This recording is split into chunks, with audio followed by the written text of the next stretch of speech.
আজ আমরা এই ভিডিওর মাধ্যমে একটি খুব গুরুত্বপূর্ণ বিষয় নিয়ে আলোচনা করব।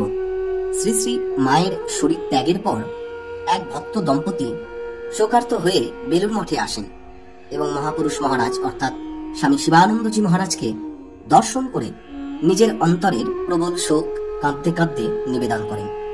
মহাপুরুষ মহারাজ তাদের প্রতি খুব সহানুভূতি হয়ে বলতে লাগলেন, মা তো এখন সর্বব্যাপিনী, সকলের মধ্যেই সকল স্থানেই তাকে দেখতে পাবে।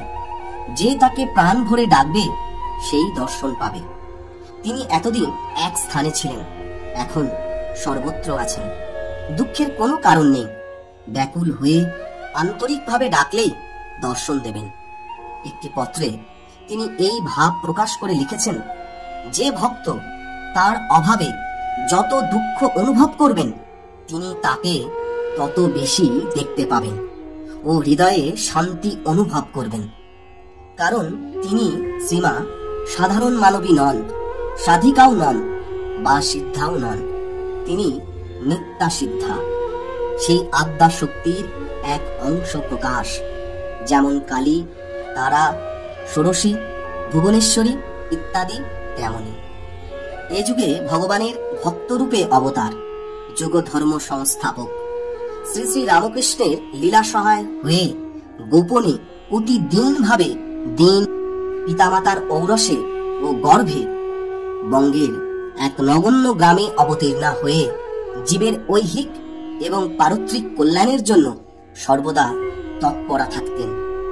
সুতরাং তার কৃপা যারা পেয়েছেন, অহেতুকী মাতৃস্নেহ যারা অনুভব করেছেন, তারা ধন্য হয়েছেন। সর্বভূতের অন্তরাত্মা সেই কুণ্ডলিনী শক্তি, সেই জগজ্জননী অহেতুকী স্নেহের পরবশ হয়ে যে ভক্তকে একবার শ্রী করকমল দ্বারা স্পর্শ করেছেন, তার চৈতন্য হয়েছে বা হবেই, এটাই আমাদের পূর্ণ বিশ্বাস। সত্যি তাই, আমরা যদি ব্যাকুল হয়ে আন্তরিকভাবে মাকে ডাকার মতো ডাকতে পারি এবং হৃদয়ে অভাব অনুভব করতে পারি শ্রী শ্রী মায়ের জন্য, তাহলে আমরা মায়ের দর্শন পাবো। এই আমাদের বিশ্বাস, এই আমাদের আশা, এই আমাদের ভরসা।